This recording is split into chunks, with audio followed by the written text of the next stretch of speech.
Senior Research Director Valen stared at the holographic display, her four eyes blinking in rapid succession as she tried to process the data before her.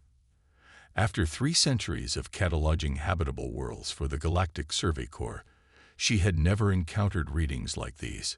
The ship's quantum sensors must be malfunctioning. There was simply no other explanation. "Run the environmental scan again," she ordered, her crystalline exoskeleton shifting colors from its usual calm blue to an agitated purple. "Full spectrum analysis." "This is the 7th scan, Director," the ship's eye responded, its tone carrying a hint of what almost sounded like frustration. "All readings remain consistent with previous results." Valen moved closer to the rotating hologram of the 3rd planet in this unremarkable solar system. By all rights, it should have been a dead world, or at the very most, home to simple microbial life. Instead, the sensors showed a thriving biosphere that defied every known principle of planetary development. "Specialist Crix," she called out to her chief xenobiologist, "please tell me you can make sense of this." The amorphous being floated over to her station, its transparent form rippling with patterns of neural activity. "Director, I've been studying these readings for the past 3 cycles, and I'm as confused as you are. This planet, it's impossible." Valen expanded the atmospheric composition display. "Look at this. A nitrogen-oxygen atmosphere with significant water vapor content. The chemical reactions alone should have rendered the surface sterile eons ago. And these temperature variations," she gestured to another dataset, "from frozen to burning on the same continent, sometimes within days. Nothing complex should be able to survive such swings. And yet," Crix's form pulsed with excitement, "we're detecting millions of distinct species.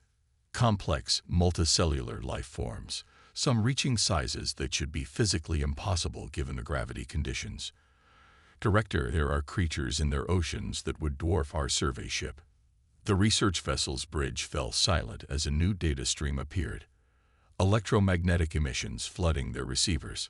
Valen's exoskeleton shifted to pure white, the color of shock among her people. "Artificial signals," she whispered. "This death trap of a world has produced intelligent life." The holographic display shifted to show images and video broadcasts intercepted from the planet's communication networks. The bridge crew gathered around, their various physiologies expressing different forms of disbelief as they watched the dominant species, humans, according to their own transmissions, going about their daily lives. "They're building cities," Crix observed, "directly on geological fault lines. Their largest population centers are in coastal regions vulnerable to tsunamis. They've established settlements in frozen wastelands and scorching deserts alike. Look at their atmospheric vehicles." Valen pointed to an image of an airplane. "They achieve flight by igniting highly explosive fuel mixtures and channeling the controlled detonation through primitive thrust devices. The margin for error must be infinitesimal." As they continued analyzing the data, the impossible nature of human civilization became even more apparent. These beings had evolved on a world that should have killed them 1,000 times over, yet they had not only survived, they had mastered their environment in ways that defied conventional understanding. "Director," the ship's AI interrupted, "I've completed analysis of their entertainment media. You need to see this." The display shifted again, showing humans voluntarily exposing themselves to extreme conditions for what they called sports and adventure, climbing frozen mountains, diving into deep ocean trenches, racing vehicles at lethal speeds, and hurling themselves out of aircraft for amusement. "They seek out danger," Valen realized, her voice filled with wonder. "They've evolved in an environment so hostile that they had to become something unprecedented. A species that thrives on challenging the impossible." The implications were staggering. Every other spacefaring civilization had evolved in carefully balanced environments, leading to careful, methodical advancement. Humanity had developed under conditions that forced rapid adaptation and innovation, creating a species that saw obstacles as opportunities. "Specialist Crix," Valen said finally, "prepare a full report for the Galactic Council. We need to establish a new classification category for this world. The standard scale clearly doesn't apply here. What should we call it? Crix asked, still transfixed by the streams of data. A crucible world, Valen decided. A planet that forges life through adversity rather than nurturing it through stability. And we need to recommend immediate diplomatic contact. Is that wise, Director? These humans, they're completely unpredictable by our standards. Valen's exoskeleton shifted to a deep green of determination. That's exactly why we need to reach out now. Look at their technological progression rate. They went from primitive atmospheric flight to rudimentary space exploration in less than a century. They're advancing at an exponential rate despite, or perhaps because of, their hostile environment. If we wait too long, she didn't need to finish the thought. Everyone on the bridge understood the implications. Humanity would eventually reach the stars on their own. And when they did, they would bring with them capabilities and perspectives that could revolutionize or destabilize the entire galactic community. The research vessel's quantum engines hummed to life as they prepared to return to Council space. Behind them, Earth continued its orbit around its yellow star, its deadly beauty masking its true nature as a forge for one of the most remarkable species the galaxy had ever encountered. As Valen prepared her preliminary report, she couldn't help but wonder. Had they just discovered the most dangerous species in known space, or its greatest potential allies? The answer, she suspected, would depend entirely on how the Council chose to approach these remarkable beings who called a Deathworld home. The Grand Chamber of the Galactic Council had never been so crowded.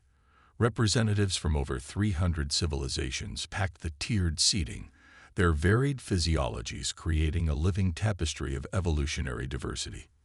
Yet despite their differences, they all shared the same expression of disbelief as they reviewed Director Valen's report. High Counselor 6427, a being of pure energy contained within a crystalline matrix, pulsed with concern as they addressed the assembly. In my 10,000 cycles of service, I have never encountered anything like this. Director Valen, you're absolutely certain about these findings. Valen's exoskeleton maintained a steady blue as she stood before the Council. The data has been verified multiple times, High Counselor. Earth represents a complete anomaly in our understanding of civilized evolution. The chamber's holographic display showed a real-time feed from the observation posts now discreetly monitoring Earth. The Council watched as humans went about their daily lives, seemingly oblivious to conditions that would require emergency protocols on most worlds. They're launching another spacecraft, announced Specialist Crix, who had been promoted to head of the newly formed Human Studies Division. The assembled representatives watched in horror as the massive rocket ignited, riding a controlled explosion into orbit. Their space program is perhaps the most telling example of their unique psychology, Valen continued. Where our species developed clean gravitic propulsion before attempting spaceflight, humans simply built bigger explosions until they overcame their planet's gravity well through brute force. A representative from the Harmonious Worlds Collective, a species that had evolved in the gentle environment of a tidally locked planet, raised an appendage. Are they simply unaware of the dangers they face? Quite the opposite, Valen replied. Their scientific understanding is remarkably advanced. They know exactly how dangerous their methods are. They simply accept the risks as necessary for progress. The display shifted to show human emergency response teams. They've developed incredible systems for dealing with disaster, Crix added. When their structures catch fire, specialized humans run into the flames to save others. When their vessels are in distress at sea, they launch rescue operations in conditions that would be considered unsurvivable. They call it heroism, Valen explained. It's deeply ingrained in their culture, the idea that facing death to help others is admirable. They've turned their evolutionary response to constant danger into a cornerstone of their society. The council chamber erupted in murmured discussions. The concept was alien to species that had evolved through careful risk avoidance and gradual adaptation. High Counselor 6427 pulsed thoughtfully. What are their technological capabilities? How close are they to achieving true spacefaring status? Valen projected a new set of data. Their advancement is concerning. They're making technological leaps that should take centuries and mere decades. We believe it's because their hostile environment forces them to innovate constantly. Look at this. Crix highlighted a series of human medical procedures. When their bodies are damaged, they don't wait for natural healing. They surgically repair themselves, even replacing damaged organs with artificial ones. They view their own biology as something to be improved upon rather than preserved. The display showed humans working in their most extreme environments: deep sea welders, high-altitude construction workers, radiation cleanup crews. Each image caused ripples of discomfort through the assembled representatives. Perhaps most remarkably, Valen continued, they see their deadly environment as a resource. They harness their violently active plate tectonics for energy.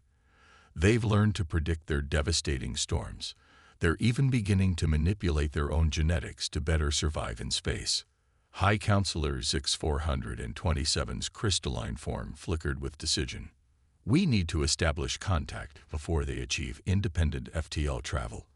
A species this adaptable, this resilient, could destabilize the entire galaxy if they develop without guidance. Or they could revolutionize it, Valen countered. Imagine their problem-solving capabilities applied to our greatest challenges. Their unique perspective could unlock solutions we've never considered. The council chamber fell silent as the implications stank in. Humanity represented both unprecedented opportunity and unprecedented risk. We will need a new approach, the High Counselor declared. Traditional diplomatic protocols were designed for species that evolved in environments similar to our own. These humans, they paused, watching footage of a rescue helicopter flying into a raging storm. They operate on a different paradigm entirely. Valen's exoskeleton shifted to the deep green of determination. I recommend a series of controlled tests before direct contact. We need to understand not just their capabilities, but their intentions. A species forged in constant danger could be either the greatest allies or the most dangerous enemies the galaxy has ever known. The Council voted unanimously to approve the assessment mission. As the chamber emptied, Valen remained, watching the holographic displays of Earth. Somewhere on that lethal yet fascinating world, humans were going about their lives, unaware that they were about to become the subject of the most important evaluation in galactic history. They're going to surprise us, Crix said, floating beside her. No matter what tests we design. Valen's exoskeleton rippled with agreement. That's exactly what makes them so remarkable. And so terrifying. Another unexpected response, muttered Commander Lith as she watched the humans tackle the latest challenge her team had engineered. The crystalline observation pod hung invisible in Earth's upper atmosphere, providing a perfect view of what should have been an insurmountable crisis. The test had been simple. Introduce a series of cascading failures in their power distribution systems during a severe winter storm. The Council had expected panic, perhaps even some localized societal breakdown. Instead, they watched in amazement as humans adapted with startling speed. Look at this, Specialist Crix's form rippled with excitement. They're converting their ground vehicles into emergency generators. Those cables they're running between buildings, they're creating improvised power grids. They're treating this like a puzzle rather than a disaster. Commander Lith's sensory tendrils twitched in frustration. This is the 7th scenario we've introduced. Every time we present what should be a civilization-threatening crisis, they innovate. Valen finished, entering the observation deck. Her exoskeleton now bore the marks of extended Earth study, reinforced joints, and enhanced thermal regulation to help her better understand the human's environment. That's what makes them unique. Crisis doesn't break them. It makes them stronger.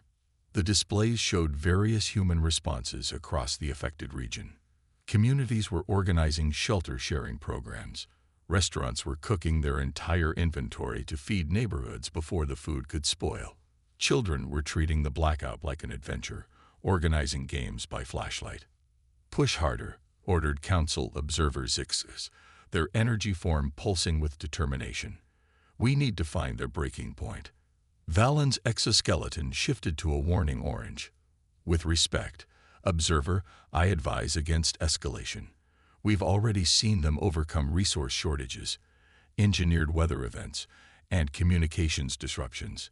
Each test has only made them more resilient." "There's something else," Crix interjected, directing their attention to new data streams. "They're starting to notice patterns. Look at these scientific discussions. They're tracking our atmospheric interventions, analyzing the power grid failures. They're putting the pieces together." The observation team fell silent. This was unexpected. Humans weren't just surviving their tests, they were studying them. "Show me their top research facilities," Observer Zix demanded. The displays shifted to various laboratories and universities. What they saw confirmed their fears. Humans were correlating data across continents, sharing observations through their global information network.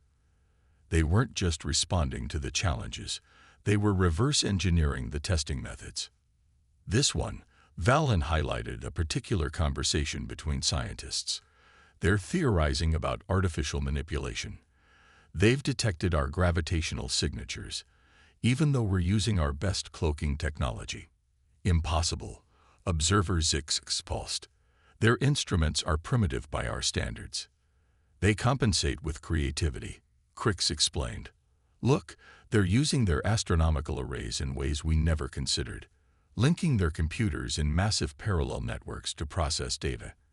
They're seeing patterns we didn't think they could detect." A new alert drew their attention. Commander Lith's tendrils coiled in shock. "They're launching observation satellites. The coverage pattern. They're specifically looking for us." The displays showed a coordinated global effort emerging. Countries that had been rivals were sharing data, pooling resources. The humans were mounting an organized investigation into the anomalies they detected. "Remarkable." Valen's exoskeleton shifted to a color of deep appreciation. "We designed these tests to stress their societal bonds. Instead, the challenges are uniting them. They're adapting on a global scale." "There's more." Crix's form rippled with urgency. "Some of their theoretical work. They're not just detecting our presence. They're starting to understand principles of our technology. Look at these equations. They're crude, but they're approaching faster-than-light concepts from completely novel angles." Observer Zix's energy form fluctuated with alarm. "Terminate the testing program. Immediately." "It's too late," Valen said quietly. "They've already learned from every challenge we presented. Even if we stop now, they'll continue investigating. We've accidentally accelerated their development by giving them new problems to solve." The observation team watched as humans across the globe coordinated their efforts, launching new satellites, building better detection systems, theorizing about the nature of their mysterious observers. They had intended to test humanity's resilience. Instead, they had given them a puzzle that was pushing their innovation to new heights. "We need to contact them," Valen declared. "Not next cycle, not after more analysis. Now, before they develop their own theories about our intentions. The Council won't approve," Observer Zix warned. The protocols were designed for predictable species," Valen interrupted. "These humans, they're rewriting our understanding of civilizational development. Every moment we wait, they're learning, adapting, advancing. We need to guide that growth." Or, she didn't need to finish. They all knew the implications. Humanity had proven they could turn any challenge into an opportunity for advancement. If first contact wasn't handled carefully, the galaxy's effort to evaluate humanity might instead become humanity's crash course in understanding galactic civilization. As if to emphasize the point, new data scrolled across their screens. Somewhere in a laboratory on Earth, a team of scientists had just achieved their first quantum entanglement breakthrough, using principles they derived from studying the Council's test scenarios. The observers looked at each other, knowing their careful plans had just been rendered obsolete by human ingenuity. The tests were over. The real challenge, establishing peaceful contact with this remarkably adaptive species, was about to begin. The message appeared simultaneously on every screen in the observation pod. "We know you are there. Let's take." Valen's exoskeleton cycled through a rainbow of shock colors as she processed what she was seeing. The humans hadn't just detected them. They'd managed to penetrate their communication systems. How? Observer Zix's energy form crackled with disbelief. Their technology shouldn't be capable of this. "That's been our mistake from the beginning," Valen replied, her colors settling into a thoughtful blue. "We keep underestimating what they're capable of when challenged." The screen shifted, showing a coordinated global response unlike anything they'd anticipated. Military vessels from various nations had quietly taken up positions around the observation pod's location. Satellites had reoriented, creating a web of surveillance that effectively trapped the observers in place. "They've boxed us in," Commander Lith noted, her tendrils writhing with a mixture of anxiety and admiration. "Using our own gravitational signatures against us every time we tested them. They were learning about our capabilities." A new message appeared. "Your tests were staying. Here's one of ours." Suddenly, the observation pod sensors detected a massive energy surge from Earth's surface.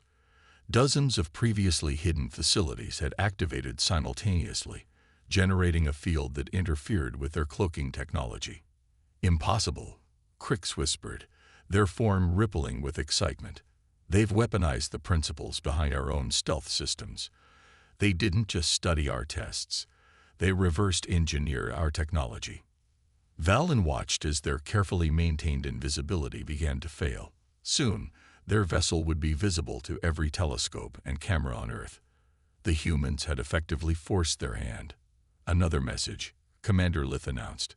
"They're requesting a face-to-face meeting. They've even suggested a location, a facility in Antarctica. They say it's neutral ground." The observation team exchanged looks of bewilderment. The humans were dictating terms with a confidence that suggested they held even more cards than they were showing. "Display global military status," Observer Zix demanded. The screens filled with data, and the observers felt a new wave of shock. The humans hadn't mobilized their weapons. There were no missiles locked on their position, no fighter jets scrambled.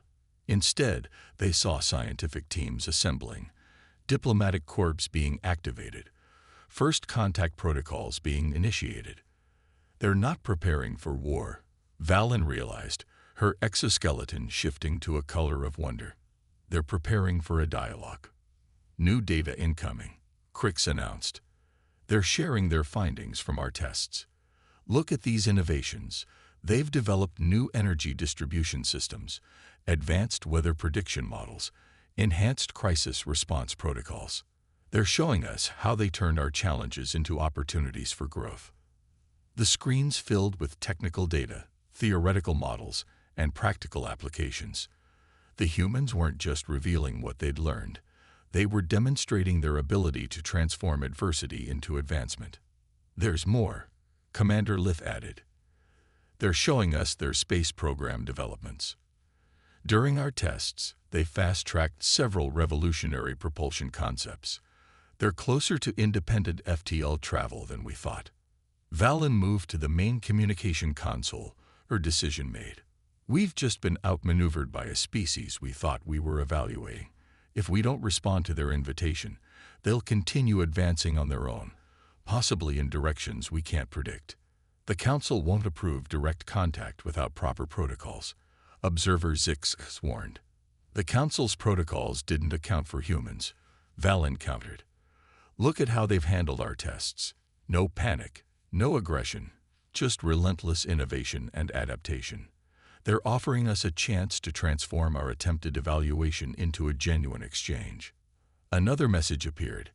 "Time is a factor. We have QUES on us. You probably do too." Valen's exoskeleton settled into the deep green of determination. "They're right. Every moment we hesitate, they're advancing. They've shown they can reverse engineer our technology just from observing our tests. Do we want them reaching the stars on their own terms, or do we want to establish a dialogue now? The observation team looked at the data streaming across their screens, evidence of humanity's incredible adaptability, their ability to transform challenges into catalysts for growth. They had come to test humanity's readiness for galactic civilization. Instead, humanity had tested their readiness to accept a species that defied their every expectation. Send the response, Valen ordered. Tell them we accept their invitation. It's time we talked as equals. As the message was transmitted, she couldn't help but wonder, had they just witnessed the end of humanity's isolation, or the beginning of a transformation that would reshape the galaxy itself? Either way, one thing was certain. Nothing in their protocols had prepared them for humans.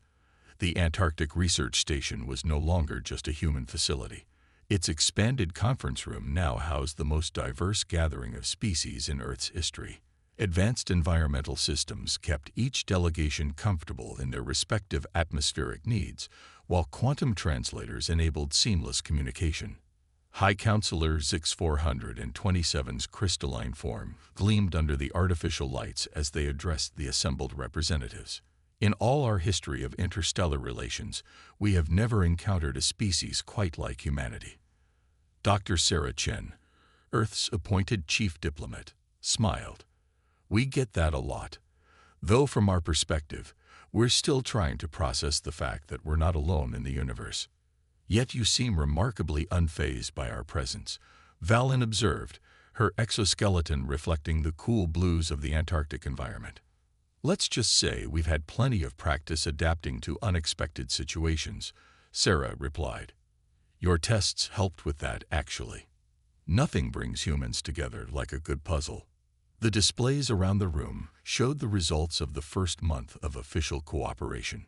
Human scientists were already collaborating with galactic experts, approaching age-old problems with fresh perspectives. Their solutions were unconventional, often inelegant by galactic standards, but undeniably effective. Your approach to stellar engineering is particularly interesting, Crix noted, their form rippling with excitement. No other species would have considered using controlled gravitational feedback to stabilize dying stars. It's dangerous, seemingly reckless, but it works, Sarah finished. That's kind of our specialty. Finding ways to do the impossible because we don't know it's supposed to be impossible. The room's attention turned to a new holographic display, showing humanity's latest contribution to galactic science.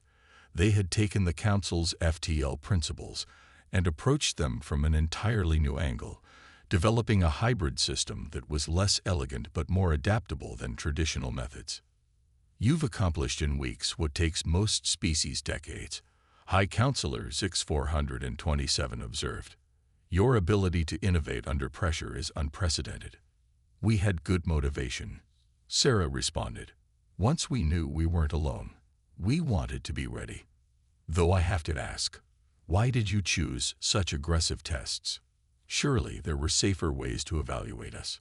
Valen's exoskeleton shifted to apologetic purple.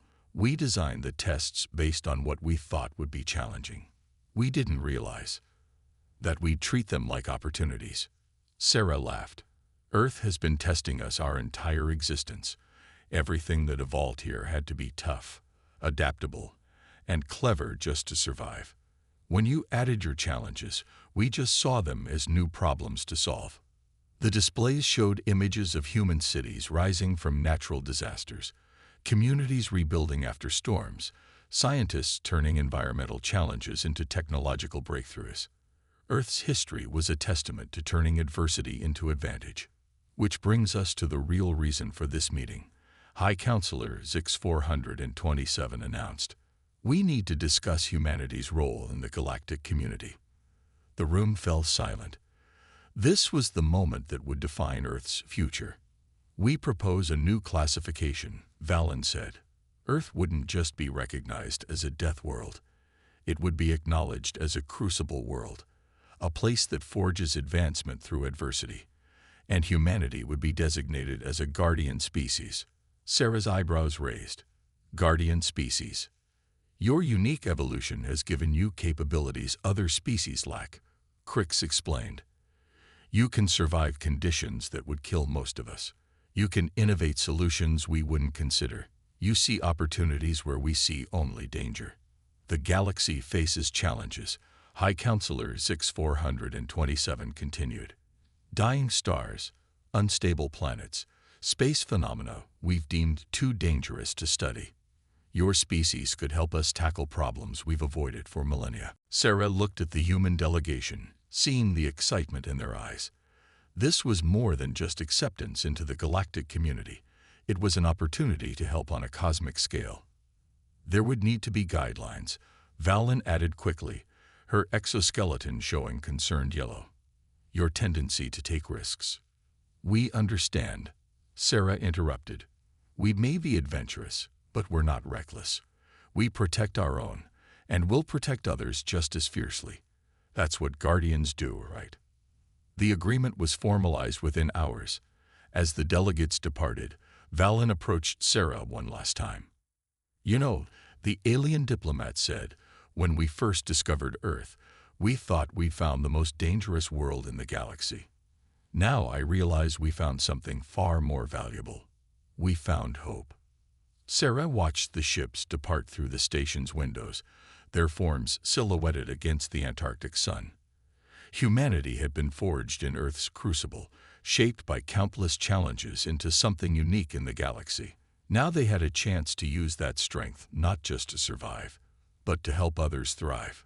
The age of human isolation was over. The age of guardianship had begun.